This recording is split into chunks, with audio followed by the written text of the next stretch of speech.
રાજકોટ જિલ્લાના ધોરાજીમાં કડિયાવાડ યુવક મંડળ અને કડિયાવાડ મહિલા સત્સંગ મંડળ દ્વારા ગણેશ ઉત્સવ નિમિત્તે ભવ્ય મહાઆરતી અને અન્નકૂટનો કાર્યક્રમ યોજાયો। હિન્દુ ધર્મમાં ભગવાન ગણપતિની સૌથી પહેલા પૂજા કરવામાં આવે છે અને તેમની પૂજા કર્યા પછી જ કોઈપણ કાર્ય શરૂ કરવામાં આવે છે। ત્યારે ધોરાજીમાં આવેલ કડિયાવાડ યુવક મંડળ દ્વારા ગણેશ ઉત્સવ નિમિત્તે કડિયાવાડ વિસ્તારમાં ભવ્ય ગણેશ ભગવાનની મૂર્તિ રાખવામાં આવેલ, જેમાં આજરોજ ધોરાજી મામલતદાર, પોલીસ, પીઆઈ, પીએસઆઈ અને પોલીસ સ્ટાફ વરદ હસ્તે કડિયાવાડમાં બિરાજમાન ગણેશજીની મહાઆરતીનું આયોજન કરેલ।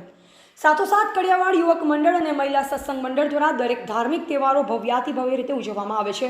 કડિયાવાડ વિસ્તારના સ્થાનિક લોકોએ હળભેર ભાગ લીધો અને અમરનાથના શિવલિંગ દર્શન પણ રાખવામાં આવેલ। મારું નામ ફોરમ પ્રશાંત ગોયલ છે। આજે ગણપતિનો કાર્યક્રમ કરવામાં આવ્યો છે। આજે મહાઆરતી, શિવલિંગના દર્શન છે, પછી 13 વર્ષથી અહીંયા ગણપતિ દાદાના સ્થાપનાઓ થાય છે।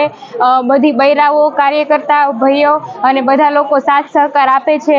સાતમ આઠમનો બી કાર્યક્રમ અહીંયા સરસ રીતે થાય છે, 2 દિવસ ઉજવાય છે। દુર્ગા વાહિનીની બહેનો તલવારબાજી કરે છે, અહીંયા કાર્યકર્તા ભાઈઓ દ્વારા પણ તલવારબાજી કરવામાં આવે છે।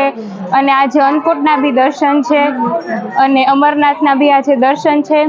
અને આવો સરસ લાવો અહીંયા કડિયાવાડ યુવક મંડળ દ્વારા ભાઈઓ, કાર્યકર્તા બહેનોનો સાથ સહકારથી અમે વિવિધ તહેવારો, અલગ અલગ પ્રકારના તહેવારો ઉજવીએ છીએ। ભાવેશ દિનકર વ્યાસ। અહીં કડિયાવાડ યુવક મંડળ દ્વારા દરેક પ્રકારના કાર્યક્રમો કરવામાં આવે છે। આજ રોજ તેમને મહાઆરતી, અમરનાથ શિવલિંગના દર્શન કરવામાં આવ્યા। કડિયાવાડ યુવક મંડળ દ્વારા જે કાંઈ કાર્યક્રમો કરવામાં આવે છે એમાં માતાઓ, બહેનો અને પાડોશના બધાનો સહકાર પૂરતો મળે છે। આ જ રીતે જન્માષ્ટમીનો ઉત્સવ હોય, દિવાળીનો તહેવાર હોય, એ પણ કડિયાવાડ યુવક ગ્રુપ દ્વારા ખૂબ જ હર્ષ ઉલ્લાસથી ઉજવવામાં આવે છે। ગણપતિ વિસર્જનની અંદર પણ ઘણા બધા બહેનો ભાગ લે છે। ગણપતિનું જ્યારે સ્થાપન થયું ત્યારે પણ ઘણા બધા બહેનોએ સહકાર આપ્યો છે। આજ રોજ અન્નકૂટ પણ મૂકવામાં આવ્યો છે અને એ સિવાય આની અંદર મહાઆરતી પણ કરવામાં આવે છે। આપણા વિસ્તારની અંદર બધા માતાઓ, બહેનો પૂરતો સહકાર આપે છે, એ બદલ કડિયાવાડ યુવક દ્વારા તમારો પણ ખૂબ ખૂબ આભાર માનવામાં આવે છે। અસ્તુ ભારત માતા કી જય। નયન રાવરાણી, સંબંધ ભારત ન્યૂઝ, ધોરાજી।